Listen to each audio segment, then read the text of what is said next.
Hello, everyone, and I hope you are all doing well during these times. I'm sure some of you are missing your favorite coffee places, so I thought I'd show you how you can make 3 easy drinks at home with just a French press and a coffee grinder. We're going to start off with just your basic cup of coffee, and since it's going to need 4 minutes of brewing time, I'm going to jump right in. So to my French press, I'm adding 3 scoops of previously coarsely ground coffee, and I will add just enough water to cover the grinds. I will let that sit for about 20 to 30 seconds. This is called the blooming process. Before I explain anything else, let me insert a disclaimer. I am not a coffee expert.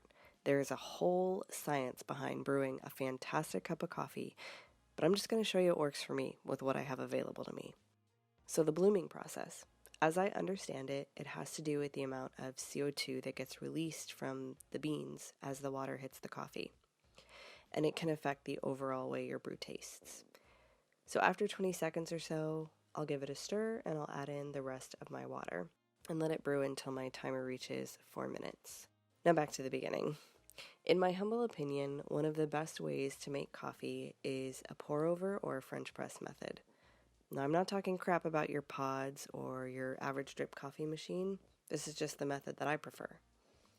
As for the equipment, you can find both of these options pretty affordably at places like TJ Maxx or HomeGoods, but given our current circumstance, I think Amazon would be your best bet. I purchased my French press from Starbucks and it was around $30 or $40, and my coffee grinder I got from Target for about $20. As for coffee grinders, a conical burr grinder would be your best, but that's like if you're super into coffee. These types of grinders allow you to get a more consistent grind and have more grind options ranging from extra fine to very coarse. I have a blade grinder here. It does not produce consistent grind, but sometimes good enough is good enough. Grind is important for the type of coffee you're looking to make and what method you're using. To give you a quick explanation, espresso is usually ground very fine. Your average coffee pot uses medium grind, which is typically the grind you get in most store-bought bags of ground coffee, and your French press, you would want to use coarse grind. Today, I am using 2 types of coffee. The first one is Mayorga's Café Cubano Dark Roast, and the second is Murdered Out from Black Rifle Coffee. I believe it's the darkest roast this company has. If you haven't noticed, I do prefer dark roasts.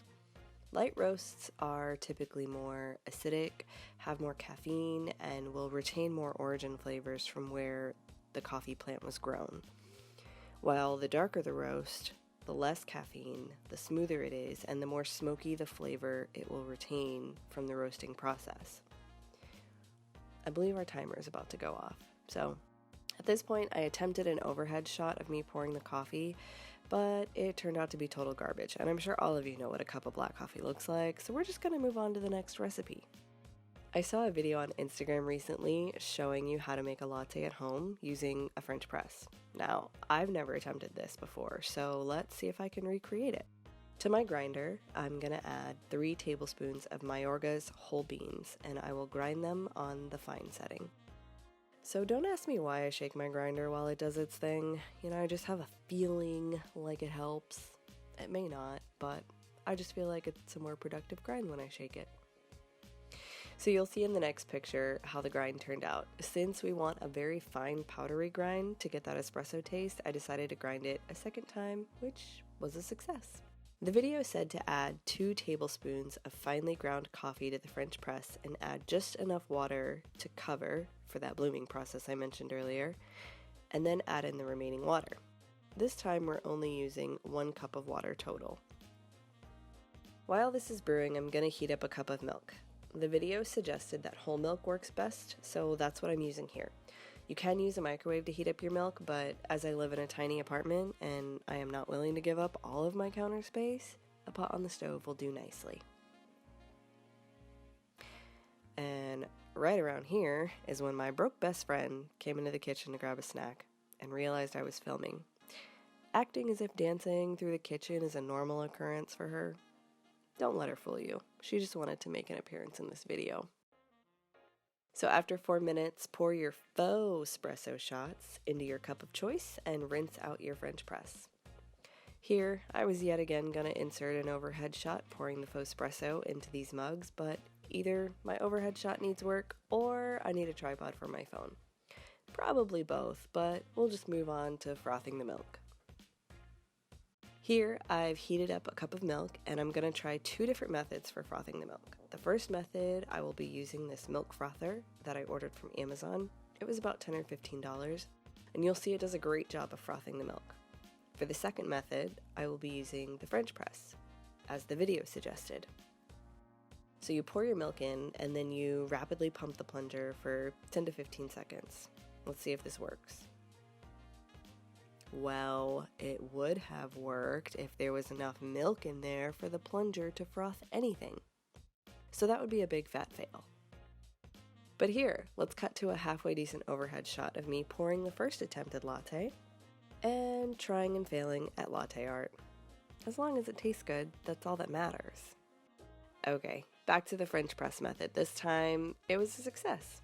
I've decided to pour this milk into a measuring cup because it has a pointed spout, and I'm thinking that it may help with attempting latte art. I lightly tap the bottom of the cup on the counter before pouring it into the mug, and this is to burst any large bubbles that may have been created during the frothing process. Side note, I have since attempted this method again using almond milk.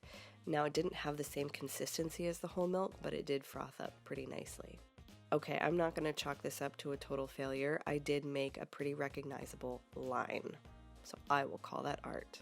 Time to taste test. If you're a big fan of foam, you'll want the frother. If you want more of an almost velvety-like consistency of foam, you'll want to try the French press method. As for the latte itself, it was a little weak. I think I could remedy this by playing around with the coffee to water ratio. Overall, I'm pretty pleased with the results. Now we just have one more drink left to make. Cold brew. If you noticed any change in light, that's because it's a little after 8:30 p.m. now. Because cold brew needs about 10 to 15 hours to brew, I like to brew it the night before. This time, I am adding 8 tablespoons of Black Rifle's Murdered Out medium ground coffee, and to that I'm adding 3 cups of water. I'll give it a nice long stir, and then it will sit in the fridge overnight. And just like that, it's a little after 8 in the morning, and in case any of you were wondering, yes, I am in the same sweatshirt from yesterday. It's quarantine life, y'all.